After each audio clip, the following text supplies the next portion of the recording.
ভাই পিছনে মনিটর কি অফ করতে হবে?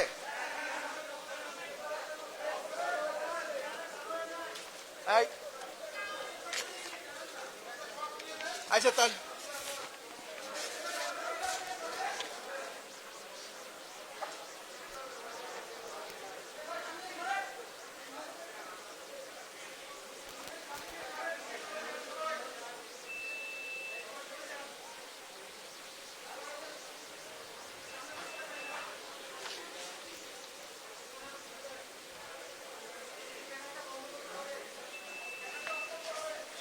এই এলইডি প্যানেলটা অফ করে দাও।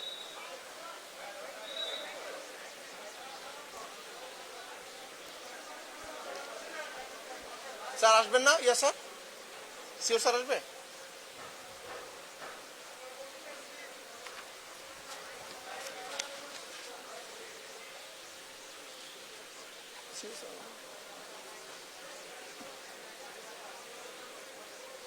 ভাই শুরু করবো?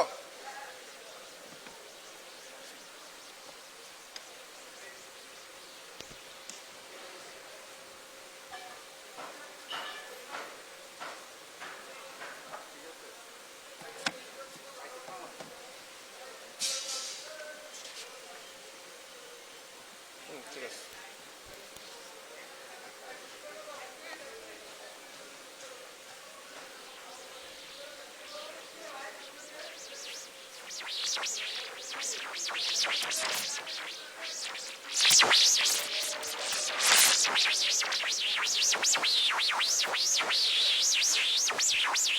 শুরু করছি। আপনারা জানেন প্রতিষ্ঠা থেকেই র্যাব মাদকের বিরুদ্ধে জোরালো অভিযান পরিচালনা করে আসছে। মাননীয় প্রধানমন্ত্রীর মাদককে যে জিরো টলারেন্স নীতি বলেছেন মাদকের বিরুদ্ধে, এই প্রেক্ষাপটে আমরা মাদক বিরোধী বিভিন্ন অভিযান জোরদার করেছি। করোনাকালীন সময়েও আমরা মাদক বিরোধী অভিযান অব্যাহত রেখেছি।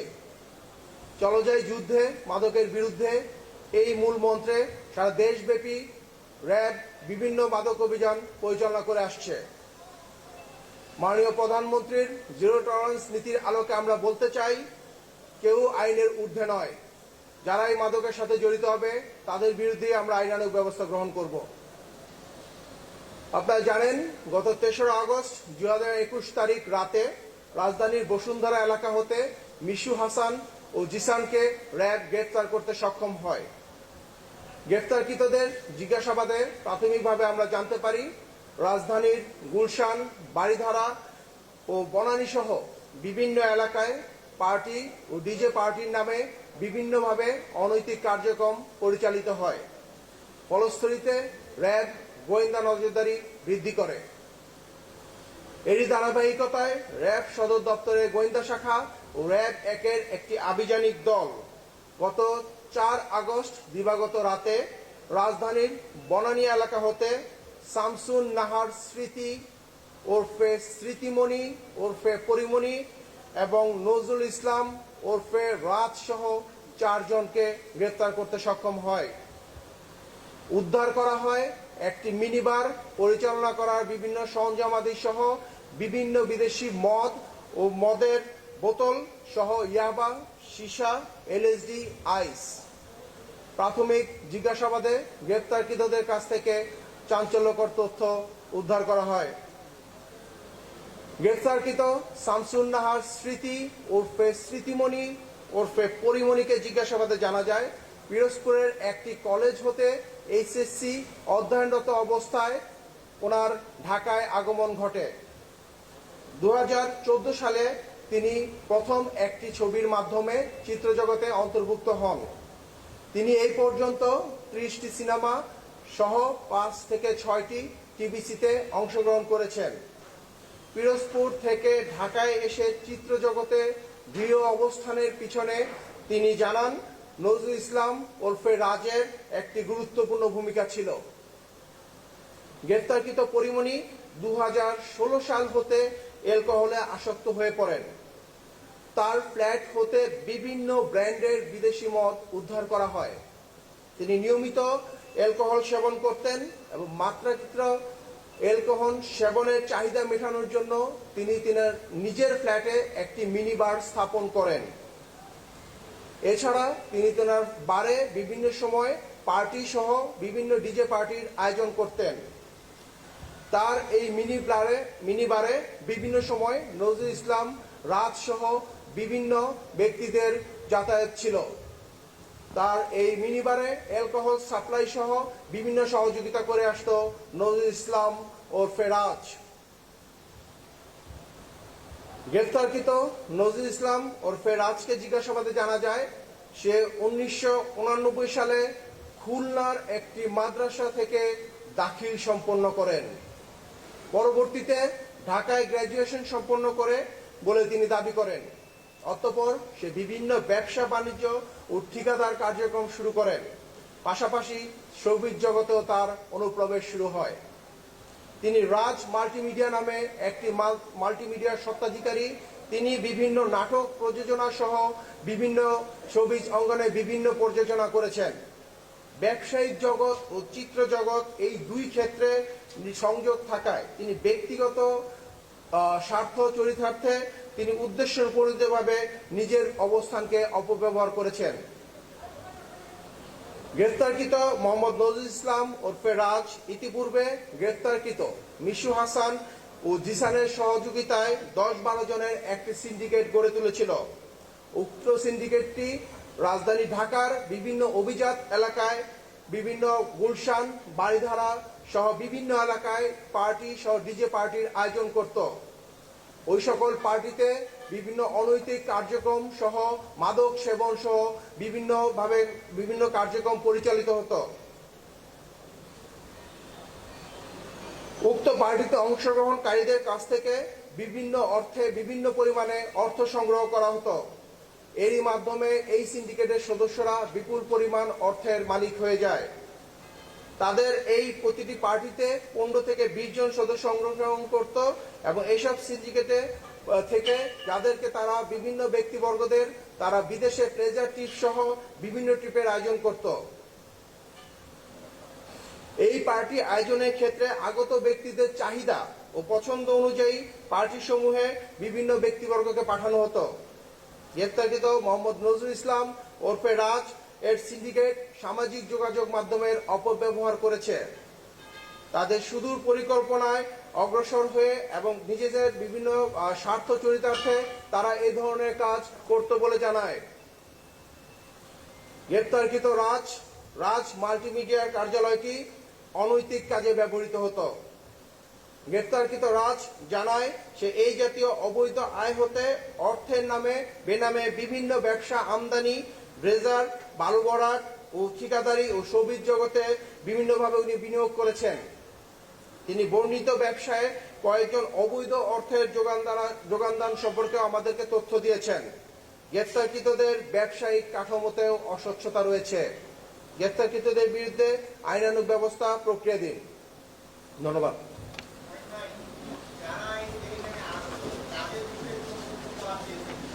তাদের বিরুদ্ধে কোনো ব্যবস্থা নেওয়া হবে কিনা? আমি বাদল আরটিভি থেকে। ধন্যবাদ আপনাকে। প্রাথমিক জিজ্ঞাসাবাদে আমরা বেশ কিছু গুরুত্বপূর্ণ তথ্য পেয়েছি। এই সকল পার্টি বা ডিজে পার্টিতে কারা অংশগ্রহণ করতেন এবং কারা বিভিন্নভাবে অনৈতিক কাজে লিপ্ত হতেন এই সংক্রান্তে আমরা বিভিন্ন তথ্য পেয়েছি। এই ধরনের তথ্যগুলো উদ্দেশ্য প্রণোদিত কিনা সেটাও যাচাই বাছাই করা হচ্ছে। যাচাই বাছাই পরবর্তীতে তাদের বিরুদ্ধে প্রয়োজনীয় ব্যবস্থা গ্রহণ করা হবে। আমরা তদন্ত করছি, তদন্তের স্বার্থে এখন আমরা আপনাদেরকে বলছি না। আমি আমার বাড়ি থেকে বলছিলাম মহিন ভাই, আমি আমার বাড়িতে কাজ করি, আমি হাফিজুর রহমান ভাই। এখানে কোন কোন মডেল এটার সাথে জড়িত আছে আপনারা কি এখন পর্যন্ত কোনো লিস্ট পেয়েছেন কিনা? আমি একইভাবে বলতে চাই, এই সকল পার্টি বা ডিজে পার্টিতে কারা কারা অংশগ্রহণ করতেন তাদের সম্পর্কে আমরা কিছু তথ্য পেয়েছি। যেহেতু তথ্যগুলো আমাদেরকে আসামি কর্তৃক দেওয়া হয়েছে, সেই সঙ্গে এই সকল তথ্যগুলো উদ্দেশ্য প্রণোদিত কিনা এগুলো যাচাই বাছাই করার প্রয়োজন রয়েছে। এগুলো আমরা যাচাই বাছাই করছি এবং আমরা পরবর্তীতে তদন্ত করে আমরা আপনাদেরকে বিস্তারিত বলতে পারবো। শারমিন প্রিয়া, এটিএন বাংলা থেকে। আচ্ছা, এই মাদকগুলো যারা সরবরাহ করতো, কারা করতো, তাদের বিরুদ্ধে কি ব্যবস্থা নেবেন? আমি আমার বক্তব্যে বলেছি যে এই মাদকগুলো যারা ওনাকে সরবরাহ করতেন এদের মধ্যে নাজমুল ইসলাম রাজও একজন।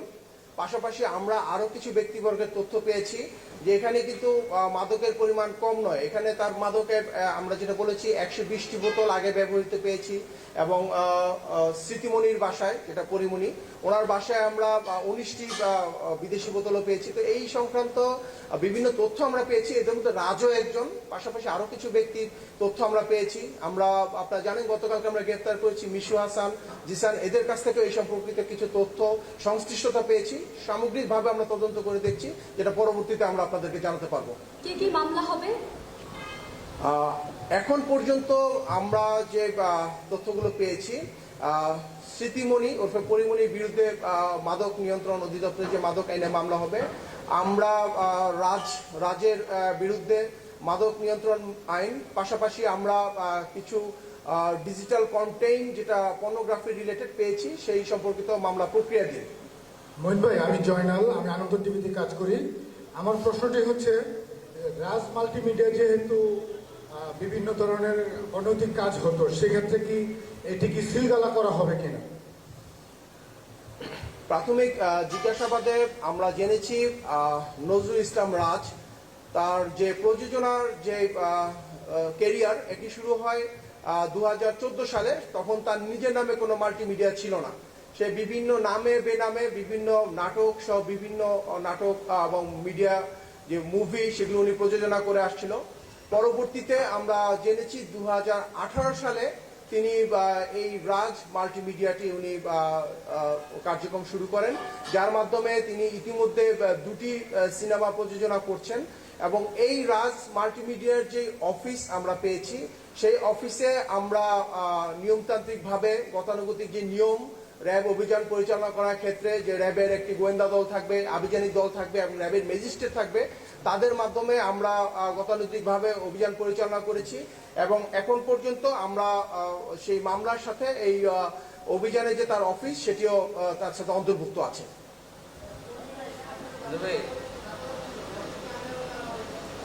শোনা যাচ্ছে না ভাই, সরি, আমরা একটু শুনতে পাইনি, আপনাকে একটু।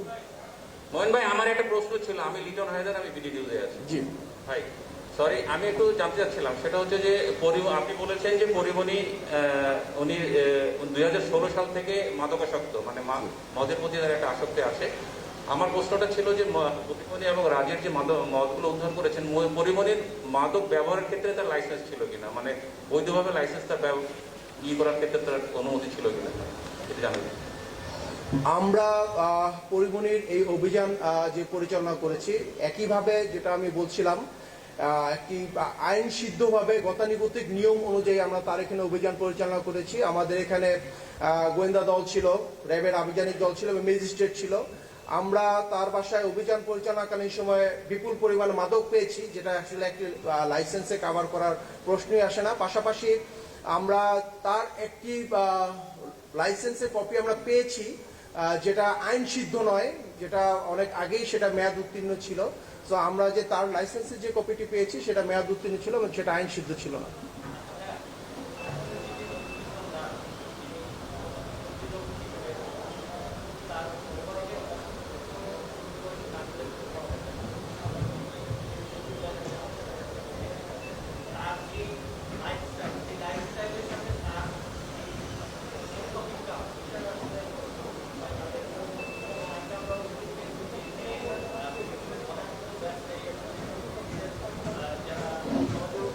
স্তরের মানুষজন রয়েছে, তাদেরকে টার্গেট করে তাদের কাছে এই ধরনের এই যে উঠতি বয়সী যে নারী আছে, তাদেরকে এভাবে বিভিন্ন কাজে, অনৈতিক কাজে ব্যবহার করতো, এটা আসলে কতটুকু সত্যতা পেয়েছে? ধন্যবাদ আপনাকে। আপনার মতো আমরাও বিভিন্ন সামাজিক যোগাযোগ মাধ্যমে, বিভিন্ন গণমাধ্যমে শুনেছি যার বিভিন্ন অনৈতিক কার্যকলাপের কথা। পাশাপাশি সে ব্যবসার সাথে তার শ্রমিক অঙ্গনকে সে সম্মিলিতভাবে সে বিভিন্ন অনৈতিক কার্যক্রম পরিচালিত করে আসছিল। সে বিভিন্ন ব্যক্তিবর্গকে, যারা উচ্চাকাঙ্ক্ষী ছিল, যারা উচ্চবিলাসী ছিল, তাদেরকে মিডিয়া জগতে পপুলার করার ক্ষেত্রেও তার অনেক অবদান ছিল। এই কাজটি সে কিছু কিছু ক্ষেত্রে নৈতিকভাবে এবং অনৈতিকভাবে করেছে এই সম্পর্কিত আমরা তথ্য পেয়েছি। পাশাপাশি তাকে জিজ্ঞাসাবাদেও আপনার যে বক্তব্য সেই অনুযায়ী তাকে জিজ্ঞাসাবাদেও আমরা বিভিন্ন তথ্য পেয়েছি যে বিভিন্ন উঠতি বয়সী যারা নিজেদেরকে সফল হতে চায় বা উচ্চাকাঙ্ক্ষী যারা মিডিয়া জগতে নিজের অবস্থান তৈরি করতে চায় তাদেরকে সে তাদের স্বার্থ চরিতার্থে সে সহযোগিতা করেছে, এরকম বিভিন্ন তথ্য আমরা পেয়েছি।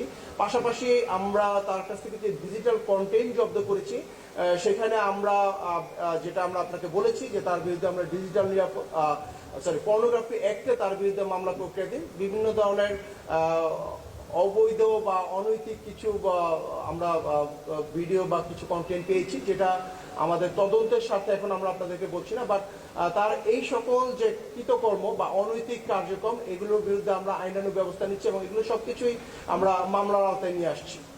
মঈন ভাই, আপনি বলেছেন যে জিসান, নজরুল, মিশুর নেতৃত্বে 10 থেকে 12 জন একটি সিন্ডিকেট তৈরি করেছে যারা হচ্ছে রাজধানীর আবিচিত এলাকায় পার্টি করে, এখানে বিভিন্ন জনকে নিয়ে যাওয়া হয়, এটার মাধ্যমে অর্থ উপার্জন হয়।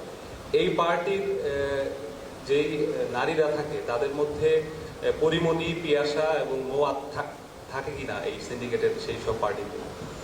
আমরা তাদেরকে যেটা বলতে চেয়েছি সেটা হচ্ছে যে আমরা অনেকের প্রশ্ন থাকতে পারে যে আমরা এখানে কেন অভিযান চালালাম। আমাদের মেইন সূত্রটি ছিল আমরা গত 3রা আগস্ট যে জিসান এবং মিশু হাসানকে গ্রেপ্তার করেছি তাদের কাছ থেকে সুনির্দিষ্ট অভিযোগ এলাকার কিছু সুনির্দিষ্ট বারের সন্ধান পেয়েছি, কিছু ফ্ল্যাটের সন্ধান পেয়েছি যেখানে অবৈধ ভাবে মিনি বারের মাধ্যমে অবৈধ কার্যক্রম পরিচালনা করে আসছিল, মাদক নেওয়া হচ্ছিল এবং বিভিন্নভাবে ডিজে সহ বিভিন্ন পার্টির আয়োজন করা হচ্ছিল। এর মধ্যে আমরা এই সূত্র ধরেই আমরা এই অভিযান পরিচালনা করেছি। পাশাপাশি আমরা আরো কিছু যে বার বা কিছু ফ্ল্যাটের সন্ধান আমরাও পেয়েছি, সেগুলো তথ্যগুলো আমরা যাচাই বাছাই করছি এবং সেগুলো তথ্য অনেক ক্ষেত্রেই উদ্দেশ্য প্রণোদিত হয়ে থাকতে পারে। আমরা এই তথ্যগুলো যাচাই বাছাই করে পরবর্তীতে আমরা অভিযান পরিচালনা করব।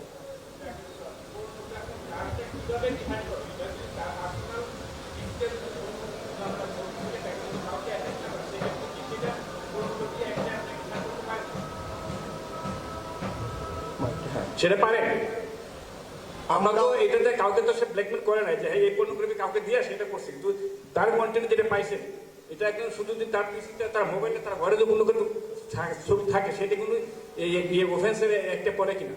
প্রাথমিক জিজ্ঞাসাবাদে বা বিভিন্ন অভিযুক্তের বক্তব্য অনুযায়ী, পাশাপাশি মিশু হাসান এবং জিসানের বক্তব্য অনুযায়ী আমরা জেনেছি তার মোবাইলে বা তার কাছে যে বিভিন্ন সময় বিভিন্ন উঠতি বয়সী মানুষের কন্টেন্ট ছিল, এই কন্টেন্টগুলো সে উদ্দেশ্য প্রণোদিতভাবে, আমি আমার বক্তব্যে বলেছি উদ্দেশ্য প্রণোদিতভাবে সে ব্যবহার করেছে বিভিন্ন সময়, যেটা অনেক ক্ষেত্রেই তার নিজের স্বার্থ চরিতার্থে, অনেক ক্ষেত্রেই কোনো ইন্ডিভিজুয়ালি কারো স্বার্থ চরিতার্থে ব্যবহার করা হয়েছে।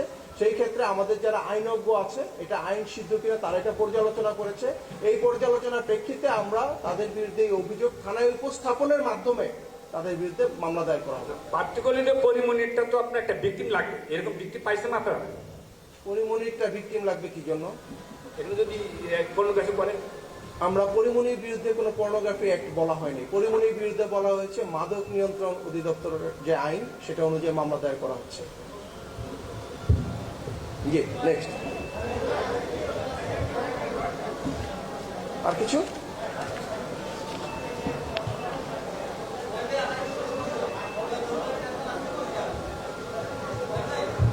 মহিন ভাই, এই যে রাজের বিষয়টা একটু ক্লিয়ার হওয়ার জন্য আমার একটা প্রশ্ন। আপনি বলেছেন যে উদ্দেশ্য প্রণোদিতভাবে সে পর্নোগ্রাফি কন্টেন্ট গুলো তৈরি করতো, এটা কি কন্টেন্ট তৈরি করতে কি বলেছি না? আচ্ছা, তার পিসিতে পাওয়া গেছে, এগুলো কি তার বাণিজ্যিক উদ্দেশ্য ছিল না ব্ল্যাকমেইলিং ছিল? সেটাই আমরা বলেছি যে প্রাথমিকভাবে আমরা জিজ্ঞাসাবাদে তার যে বিভিন্ন বক্তব্য আমরা পেয়েছি, সেটি সে যেগুলো বলেছে তার বক্তব্যের সাথে যারা ভুক্তভোগী তাদের বক্তব্য যাচাই বাছাই করা হচ্ছে। পাশাপাশি তার যে বক্তব্য সেটা উদ্দেশ্য প্রণোদিত কিনা, সে কাউকে ফাঁসানোর জন্য বলছে কিনা বা কোনো ব্ল্যাকমেইল করার জন্য বলছে কিনা, এটাও আমরা তদন্ত করছি।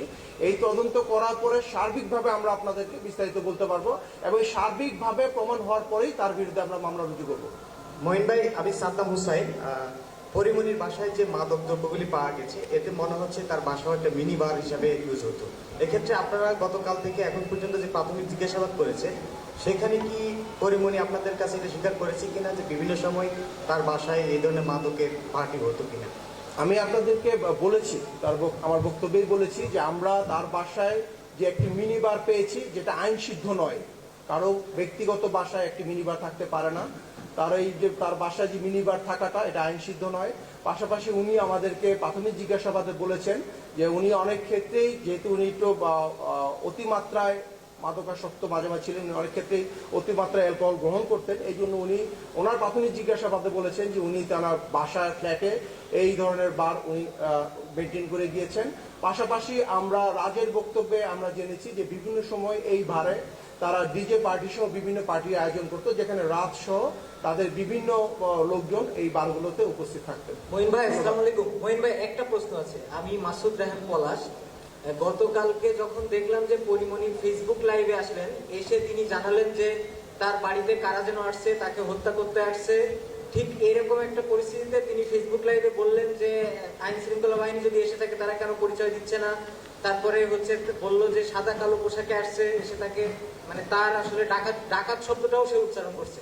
তো এরকম একটা সরকারি বাহিনীকে নিয়ে ফেসবুকের মতো একটা জায়গায় অপপ্রচার এবং সরকারি কাজে বাধা দান, এই ব্যাপারে আপনাদের কোনো বক্তব্য বা তার বিরুদ্ধে আসলে কোনো ব্যবস্থা নেওয়ার সুযোগ আছে কিনা? প্রথমত উনি লাইভে এসে কেন এই ধরনের বক্তব্য প্রদান করলেন, তার আসলেই কোনো উদ্দেশ্য আছে কিনা এবং কেন উনি এই বিভ্রান্তকর তথ্য প্রদান করলেন এটাও আমরা তদন্ত করে দেখছি। কারণ র্যাব যখন অভিযান পরিচালনা করে গতানুগতিকভাবে র্যাবের গোয়েন্দা শাখা থাকে, র্যাবের আভিযানিক দল থাকে এবং র্যাবের ম্যাজিস্ট্রেট ছিল, এবং আপনারাও গণমাধ্যমের মাধ্যমে দেখেছেন যে এখানে র্যাবের ইউনিফর্ম পরা লোক ছিলেন, গোয়েন্দা শাখার লোক ছিলেন, সবাই ছিলেন। তো প্রাথমিকভাবে আমরা মনে করি যেহেতু উনি সংক্ষুব্ধ ছিলেন, উনি ভীত সংস্তপ্ত ছিলেন, এই ক্ষেত্রে হয়তো উনি বিভিন্ন কথা বলে থাকতে পারেন, যেটা আমরা যাচাই বাছাই করছি এবং এইটা তদন্ত সাপেক্ষে আমরা প্রয়োজনীয় ব্যবস্থা গ্রহণ করব। ভাই, আমি একটা কোয়েশ্চেন করতে যাচ্ছি। মহিন ভাই, যে পরিমণি নেতৃত্বাধীন এই চক্রের হাতে এখন পর্যন্ত কতগুলো মানুষ ভিকটিম হয়েছেন বা ব্ল্যাকমেলিং এর শিকার হয়েছে? আমি যেটা আপনাদেরকে বক্তব্যে বলেছি যে পরিমণির চক্র বলিনি, আমরা বলেছি নজরুল ইসলাম, রাজ, তারপরে জিসান, মিশু, এই একটি সংঘবদ্ধ চক্র ছিল যারা বিভিন্ন সময় এই ধরনের অপকর্ম করত, পার্টির নামে বা বিভিন্ন ডিজে পার্টির মাধ্যমে অনৈতিক কার্যকলাপ করত। এই চক্রে আমি বলেছি যে অলরেডি 10 থেকে 12 জন রয়েছে, যে চক্রকে আমরা বিভিন্নভাবে তাদেরকে গোয়েন্দা জালে আটকে তাদেরকে গ্রেফতারের চেষ্টা করছি। পাশাপাশি এই চক্রের মাধ্যমে কেউ প্রতারিত হয়েছে কিনা এই সম্পর্কে বিভিন্ন তথ্য আমরা পেয়েছি, বাট আমি বারে বারে আপনাদেরকে বলছি যে এই তথ্যগুলো উদ্দেশ্য প্রণোদিত কিনা বা কারো স্বার্থ চরিতার্থ করার জন্য কিনা, এটার জন্য আমাদের তদন্ত প্রয়োজন। যে তদন্তগুলো আমরা করছি, এই তদন্ত পরবর্তীতে আমরা আপনাদেরকে ডিটেলস বলতে পারবো। আরেকটা প্রশ্ন আছে, লাস্ট কোশ্চেন। হ্যাঁ, আরেকটা কোশ্চেন হচ্ছে মঈন ভাই, যে আপনারা যখন এই পরিমণির বাসা থেকে বিভিন্ন মাদক দ্রব্য উদ্ধার করেছেন, এর মধ্যে আমরা দেখতে পেয়েছি যে অতি সম্প্রতি যে মাদকটি আমাদের দেশে এসেছে এলএসডি এবং আইস, এই ধরনের মাদকও রয়েছে। তো আপনারা তদন্তে কি পেয়েছেন? এই মাদকগুলোতে সে কতদিন ধরে আসক্ত বা কাদের কাছ থেকে সে এগুলো সংগ্রহ করত? ধন্যবাদ। ধন্যবাদ আপনাকে। আমি প্রথমে আমার বক্তব্যে বলেছি যে নায়িকা পরিমণি উনি 2016 সাল থেকে উনি নিয়মিত মাদক সেবন করতেন এবং পরবর্তীতে বিভিন্ন সময়ে উনি বিভিন্ন ধরনের মাদক সেবন করেছে এবং এটাই হচ্ছে বক্তব্য। ওনার বাসায় আমরা যা পেয়েছি এটাই উপস্থাপন করে উনি বলেছেন যে এটা বাসায় ছিল। Last question. আমি রাহা, গ্লোবাল টেলিভিশন থেকে। আপনি বলছিলেন যে পরিমণির এবং রাজে তারা যে মাদক পেয়েছেন এবং যে পার্টির আয়োজন করত সেটা ফান্ডিং কারা করতো, এরকম কোনো তথ্য আপনারা পেয়েছেন কিনা? আমি আপনাকে বলেছি যে এই সকল যে পার্টি আয়োজন করা হতো, এই সকল পার্টি থেকে বিপুল পরিমাণ অর্থ তারা উপার্জন করত। রাজ সহ যে সিন্ডিকেটকে আমরা বলেছি, জিসান, মিশু হাসান, এই চক্রকে বিপুল পরিমাণ অর্থ তারা সংগ্রহ করতো এবং যেটা পরবর্তীতে তারা বিভিন্ন ব্যবসার কাজে ব্যবহৃত করত। এই চক্রের যারা বিভিন্নভাবে তাদেরকে অর্থ দিয়েছে, আমি সেটাও বলেছি যে তারা বলেছে যে তারা কাদের কাছ থেকে অর্থ নিত এবং কারা এখানে সংশ্লিষ্ট ছিল। এই সংক্রান্ত তথ্য আমরা পর্যালোচনা করছি, পরবর্তীতে আমরা আপনাদেরকে বলবো। ধন্যবাদ।